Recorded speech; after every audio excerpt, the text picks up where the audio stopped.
Mandy stared at the well-dressed man standing in front of her, his words echoing in her head. "Amanda Black, you've been served," he said with a slight sadness. There was dead silence in the office, and for a moment, Mandy felt as if time had stopped. In her hand was the death sentence of a 5-year marriage. With a quiet sob, she collapsed into her chair, clutching the papers. Slowly, the office began to come around. The stares, whispers, and disapproving looks began to build up. Suddenly, Mandy heard her friend's soft voice nearby. "Mandy, come on," Kit said softly, taking her friend's hand and setting her on her feet. "Let's get you to the conference room, away from that spotlight." The black-haired 30-year-old woman led her friend away from the gawking co-workers. Those who witnessed the show noted how Mandy went from a boisterous, flirty, fun-loving blonde to a battered woman in just a few minutes. Some saw it as irony or humor. Others saw it as pity. Most already suspected the reason for the divorce. "How? I don't understand," Mandy stammered. Things were just starting to turn for the better. She wrapped her arms around herself, as if the embrace would give her more strength. Kit put her arms around her, trying to comfort her friend. "I don't know, girl," Kit said softly. "Did Eric say anything? Any hints that this was going to happen?" "Just the opposite," she said, panting, "like we were newlyweds again. I thought he was making up for lost time abroad." Kit only flinched slightly, but Mandy noticed it. Mandy mentally went over the last 4 months of her marriage in her head. Ever since Eric had come home from Afghanistan, their sex life had been incredible. It was even better than it had been since his return from Iraq 2.5 years ago. He was so passionate and sensual. "Oh, God," she thought. "Most of the time I can barely walk after this." She smiled sadly, wiping a tear from her eye. "It was so hot and exciting. I mean, after I got back from that business trip last week." Mandy's smile warmed a little. "Oh my God, Keith. Eric just wore me out. We did it so often that I finally begged him to stop." Mandy's smile disappeared as she looked at her friend's questioning face. "No, nothing happened when I was on that trip. I told you it was over," she objected. Kit nodded but didn't smile. "When was the last time Eric just hugged you or just kissed and touched you? Honey, when was the last time he made love to you tenderly?" She sat in a daze, looking questioningly at Kit. "What?" With a determined sigh, Kit looked at her friend before continuing. "Mandy," she asked bluntly, "did he make love to you or just have sex with you?" Mandy covered her face with her hands and sobbed deeply. But why? Why did he do it? She wondered, then suddenly froze. No, he couldn't know, could he? Slowly raising her head, she was horrified. "Oh, God, Kit," she whispered. "He knows. Oh, God, please, no, please, no!" Tears filled Kit's eyes as she hugged her crying friend. She knew Eric pretty well, and if he really did know, it was horrible. Eric nodded, listening on his cell phone. "Thank you, sir," he finally said when he heard that his wife had packages of photos and legal documents delivered. Hanging up, he turned his attention to his laptop. With a simple click, he set in motion a process that would change his unfaithful wife's life forever. She'll remember for the rest of her life, he thought, picking up the phone and dialing the number. "Hello, this is Human Resources," came a pleasant young voice. "What can I do for you?" "Mr. Davis, please," Eric said coldly. "This is Eric Black." "Oh, Mr. Black," said the girl quickly. "Let me transfer you." A few seconds later, Eric was talking to the unsmiling man. The conversation was short. Neither of them raised their voices, but the hostility did not go unnoticed. Finishing the conversation, Eric took a deep breath. Glancing at his phone, he saw that his wife had called him 5 times already. "Not yet," he thought, trying to calm himself down. "Not yet." There was a sharp knock on the conference room door. When Kit opened it, she immediately recognized the 3 men standing before her. The first was a well-dressed older man named Simon Samuels, the vice president and head of their branch. Behind him stood an imposing John Davis, the head of Human Resources. Kit couldn't help but notice that Mr. Davis's face was bright red, and she could have sworn she could see the heat emanating from his face. Behind them stood Anna Prescott, the office manager and Mandy and Kit's boss. "Miss Garnett, we need to speak to Miss Black," Mr. Samuels said grimly. "Thank you for your help, but please return to your desk." All three went into the room and Kit went out, carefully covering the door behind her. "Miss Black, we have a problem," Samuels began. Mandy walked quickly out into the parking lot, trying not to trip. She held tightly the heavy paper envelope Mr. Davis had given her. Inside were pictures, gruesome pictures of her and Sean Thompson, the business manager from the third floor. Mr. Davis briefly recounted his conversation with Eric. Eric threatened to publicize the fact that the company had failed to follow the code of conduct.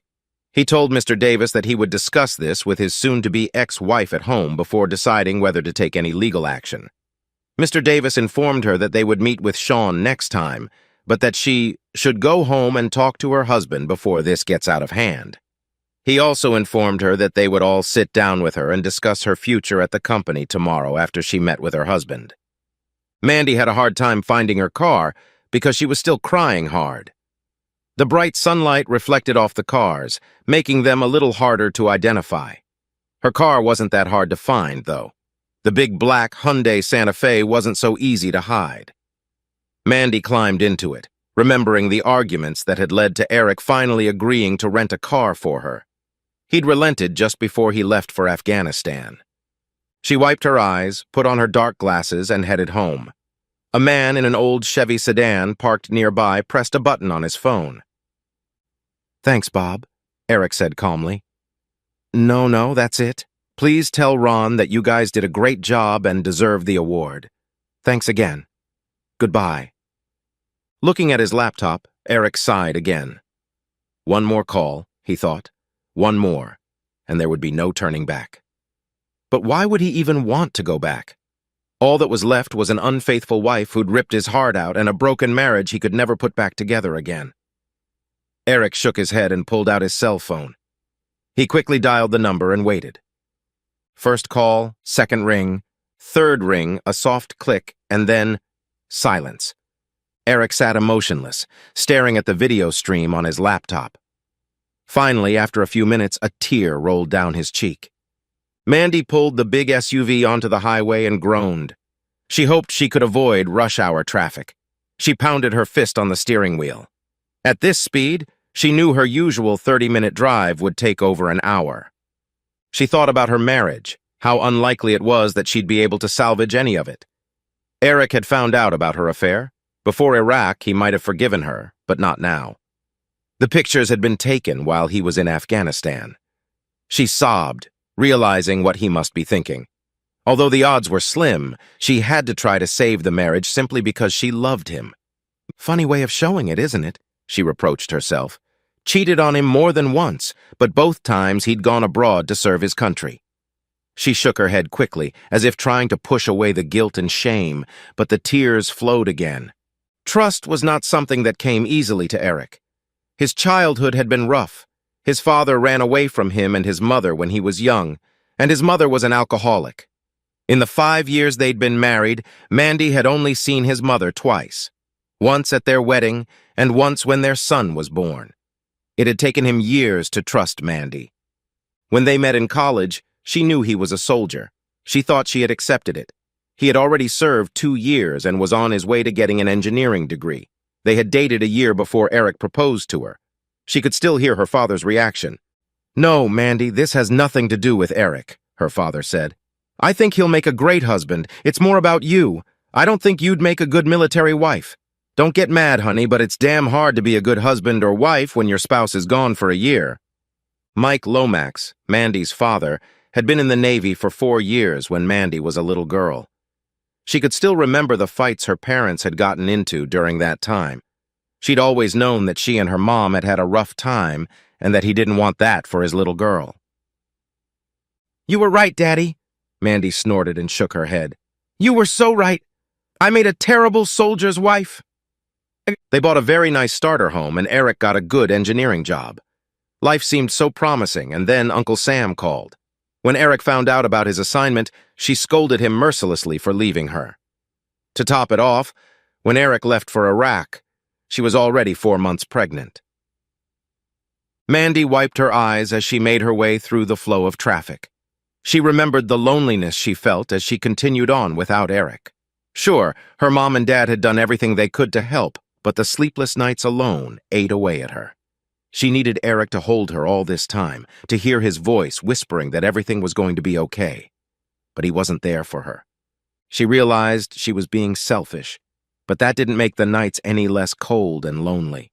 Her mother had moved out in the last month before the baby was born, and that had helped. A little. Mandy and her mom, Lisa, had a very close relationship in most areas. Their personalities were so close that it seemed like they were more like best friends than mother and daughter. But there were some things her mom just didn't want to talk about. The details of her marriage while her husband was in the Navy was one of them.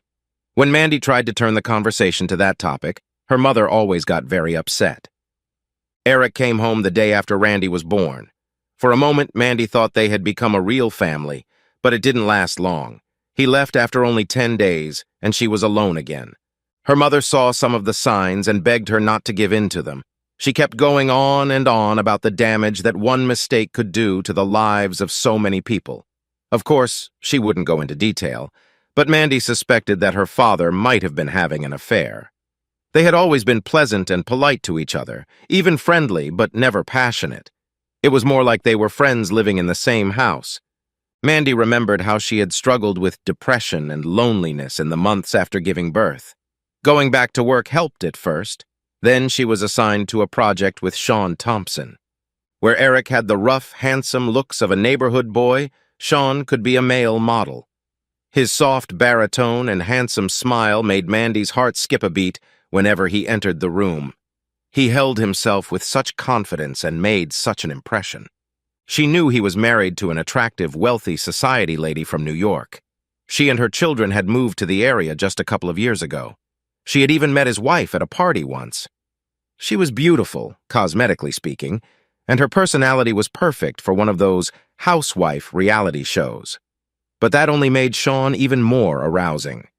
Just a month after they started working together, she gave in to temptation. Gave in? She wrinkled her nose. That's bullshit. I'm the one who flirted with him. A short 2-day business trip with the project team gave her the opportunity to turn that flirtation into a full-blown romance. They dated a few more times, but she cut it short just before Eric returned home. Upon his return, Eric had changed. The carefree country part of him seemed to have died. She knew his trip had been difficult and that he'd lost some close friends while he was there. She even remembered his phone call the day after the worst had happened. The Hummer in front of him had hit an improvised explosive device, killing 3 of his friends and maiming another. Eric took it hard. Mandy remembered letting him cry on the phone because there was little she could say to comfort him. She'd even choked up telling him how much she loved and missed him, mostly because she really meant it, but partly because of her shame at having been with Sean just 5 days ago. For the first few months after his return, she just held Eric in her arms, trying to get him back to his old self. She had no doubt that she loved him, and her affair with Sean was just a season of weakness. Then, when everything seemed to be going so well again, the orders came for his deployment to Afghanistan.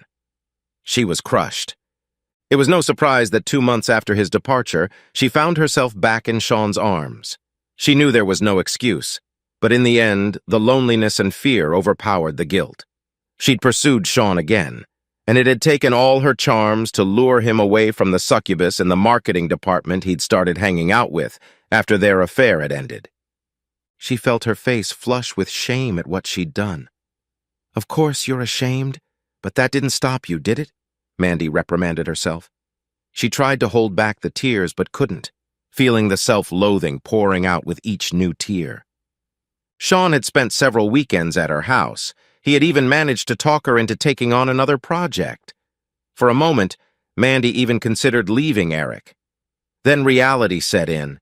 She, Randy, and her parents traveled to Fort Bragg, North Carolina to meet Eric when he returned for R&R. The trip there was stressful, to say the least. Mandy was sure her parents suspected her, but they hadn't told her yet. Then she saw Eric, and all worries vanished. When he put his arms around her and kissed her, she remembered why she'd married him in the first place. They spent every hour revitalizing their marriage and strengthening their family. Mandy smiled weakly as she remembered that time. Eric had been so passionate, so tender, so incredibly loving that she had sworn to herself at that moment that she would remain faithful to him for the rest of her life. Then Eric told her that he wasn't going back into the army, that he was going to be a civilian 4 months after returning from Afghanistan. She cried openly, knowing that soon they would be a real family again. When she returned from Fort Bragg, she severed all relations with Sean, much to his disappointment and anger. She put everything she had into preparing for Eric's return. Mandy even started seeing a doctor about her fears and loneliness. She was diagnosed with clinical depression and began receiving counseling and medication. As the months went by, she felt herself getting stronger both mentally and emotionally. Every day she vowed that she would make up for it all by becoming the best wife Eric could ever hope for. Finally, when he returned a few months later, she fulfilled her vows. She didn't deny him anything, not her body, her attention, or any part of her love. Although Kit was right, things were different when Eric came home this time. He was more cautious and didn't share his heart as freely. She just thought it was because of what happened when he was overseas. Now she was beginning to realize that he already knew about her affair, and the thought scared her. Eric stared gloomily out the window, watching the light rain fall on those unlucky enough to get caught. He could tell that the small outbreak wouldn't last long. Soon the sun would shine again. Not yet, Eric thought. Not yet. He stared at the small dot on the laptop screen. It had been stationary for a while, but now it was finally moving. His wife's SUV had been stuck in traffic, but was now moving forward. Taking a deep breath, he looked at his watch. It was time to make the call. Depending on what was said, this could be the last time he spoke to the woman he had deeply loved for the last 6 years of his life. Mandy nearly twisted the steering wheel when her cell phone rang. A quick glance told her it was him. She said a short prayer, took a deep breath, and answered. "Eric?" "Yes, it's me," he answered. "Baby, please," she said, trying to suppress a sob. "Please let me try to explain, to tell you how sorry I am. Honey? Eric?"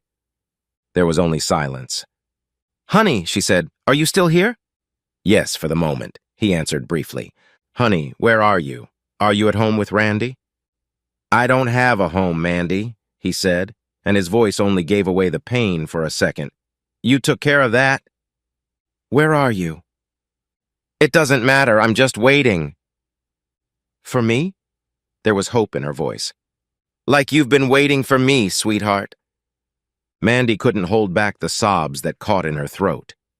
She had never heard so much pain and anger in his voice before, and certainly not in hers. "Eric, please, I have so much to say. I screwed up so badly, I know I screwed up, but I need to talk to you. There's so much I need to tell you. I love you, baby, just you." There was silence on the other end of the line. "Okay, Mandy, say what you need to say, but I doubt it'll make a difference. You slept with some other guy while I was gone, not once but many times, so what the hell do you think you can say that's gonna make any difference? Please, Eric, please for us," she pleaded through her tears. "Don't leave us until I see you, please, baby. Don't leave us!" he hissed. "As you did to us." "No," she screamed into the phone. "I know what I did, but I never gave up on us. I was lonely and scared. I know that's no excuse, but that's the way it was. But I love you and I believe in us, honey. I really want to put things back together." "Are you serious?" he asked in surprise. Eric hesitated, wondering if she really believed what she was saying. "You mean you haven't abandoned us? What about the way you screamed his name when he hit you over and over again? Tell me, how the hell could you even think that didn't mean fucking leave us?" All she could do was cry as she made her way through the stream of traffic, trying to get to him as fast as she could. If only she could face him, then he would see the remorse she felt, and then maybe there would be some hope. He continued bitterly. "I finally got proof that my whore of a wife cheated on me while I was in Afghanistan. I guess we were both lucky. I think I could have killed you and that asshole if I had found out while I was in the States. After a few seconds, he sighed. Amanda, this will be our last conversation. If we get disconnected or one of us is put on standby, there won't be another conversation. Eric, please, she pleaded. We can go to a counselor. We can handle this, baby. We really can. Look, there are a few things you need to know before you go home. First of all, I cleaned out all our accounts and maxed out all our credit cards. I think you've been cheating on me for the last 3 years, so I'm returning the favor. He ignored her sigh. You can keep the house because I'm pretty sure I can still smell someone else's odor in our bed. I packed everything I wanted. It ended up only fitting in one suitcase, so the rest is yours. You can keep your SUV, though I don't know how you'll pay for it, as I suspect you'll be laid off tomorrow. I have sent these pictures to all of your coworkers, family, all of our friends, and even our church. I have also sent them and a bunch of videos to several websites along with all your information. I suspect you're about to become very popular. Oh, Eric, no, Mandy sobbed. Why don't you wait until we talk? I waited, Mandy, he said calmly. I waited 4 months after I came back, but you didn't say anything. And you wouldn't have said anything if you hadn't been caught, would you, baby? What could she have said? He was right. As for your little boy toy, Eric grinned, I almost paid him a little visit.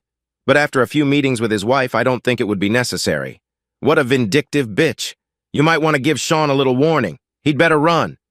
Seems his wife's family has some interesting connections to some very questionable people. I'd be surprised if little Sean makes it a year without an accident. She'll probably come after his little sluts, too. Oh, wait, that includes you, doesn't it? Eric, please give me a chance to make it up to you. Mandy's cell phone beeped. Glancing at it, she recognized the number. Eric? It's Mrs. Johnson from next door. I told you, if you disconnect, we're dead. His tone was threatening. Startled, Mandy answered softly, Okay, baby. I was just worried if something had happened to Randy. Randy's fine, Eric's voice softened. He's with me now, and he's sleeping soundly. She breathed a sigh of relief. Speaking of Sean's wife, Victoria, he said quietly, when the two of you went on your little business trip last week. He was interrupted by Mandy's cell phone ringing. It was another neighbor calling. Honey, it's Mrs. Watson. Are you sure Randy's okay? Yes, Randy and I are perfectly fine, Eric said in a tone so creepy that Mandy began to panic. He grinned. Now about Victoria Thompson. She's quite something. While you and that jerk have been acting like you should have been acting for the last 3 years, I spent 2 days getting to know his wife.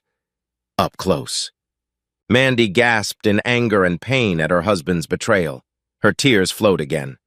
I'd like to tell you that she's a hell of a lot better in bed than you are, but the truth is, she's not, he declared. Between her whining about everything she wants and where, how, and when to do it, there's no damn time for pleasure. I'm sure Sean would agree.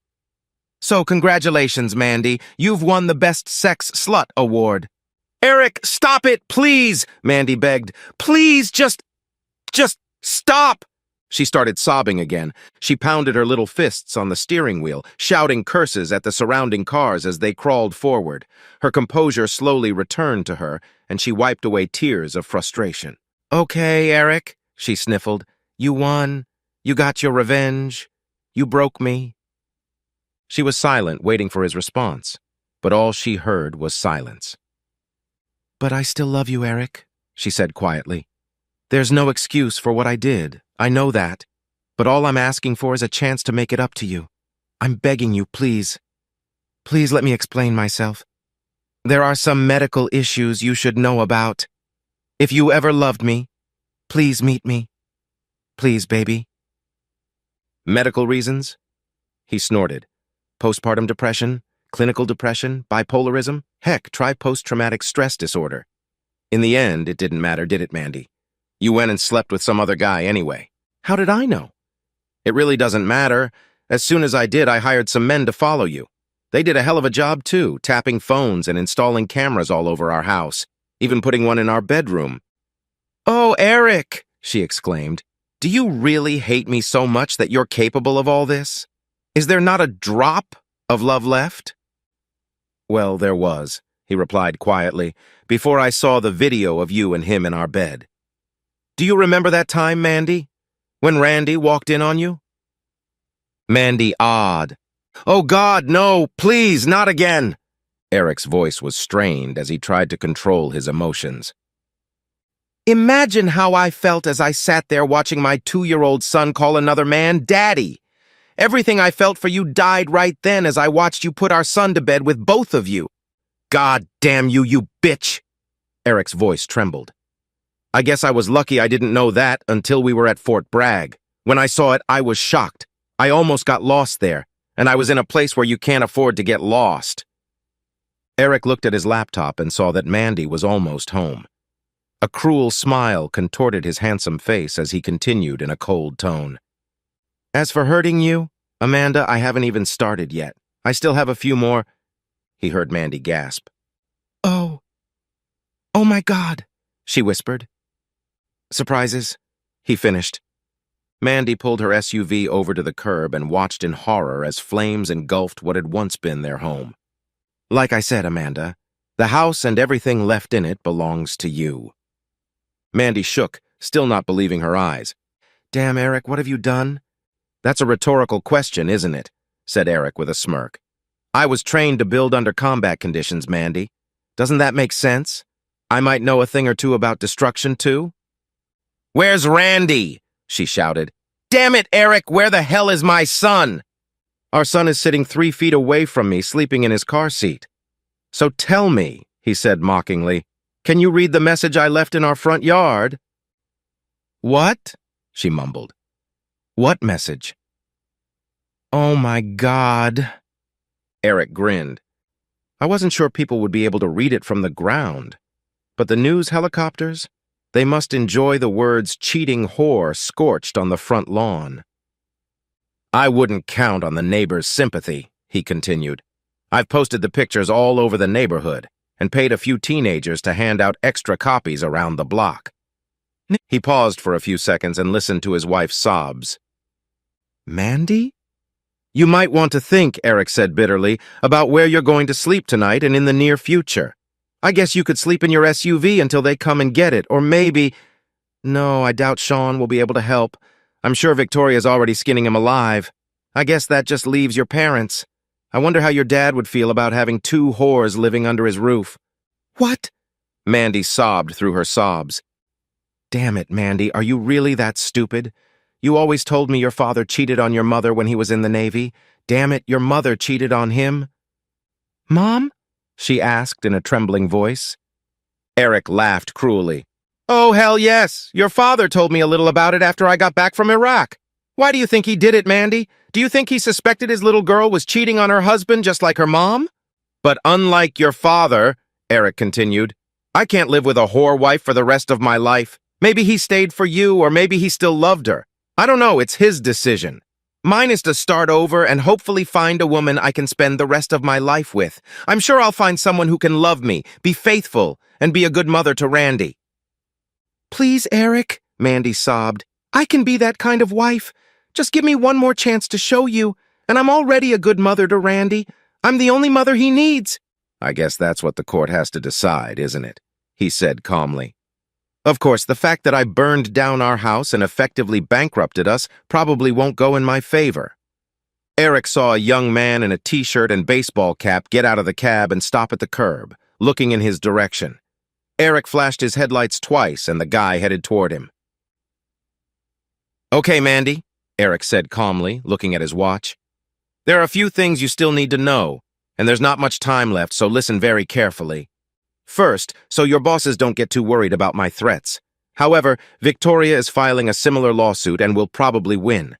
I think the court will really like both her and all the evidence I gave her. As for me, Eric coughed, well, I don't like my chances in court, so I took the job overseas. I think Randy and I would really enjoy it. No, Mandy yelled into the phone. You can't take my baby. Actually, bitch, he's my son and I can. Don't, Eric, please, she begged. He's my son, too. Amanda, he said calmly, In a few years, he won't even remember you. But don't worry. I'll send you pictures of him at Christmas, and we'll even call on Mother's Day and his birthday. Since we won't know where you'll be, we'll just call your parents." Mandy cried bitterly, realizing the hopelessness of her situation. Eric sat for a while, concerned and somewhat alarmed by his own actions. He knew he wasn't going to send her pictures or call her. The thought of her desperately waiting for calls that would never come and reliving that revenge for years to come was more cruel than he had previously thought. "Goodbye, bitch," he said coldly. "I hope you rot in hell."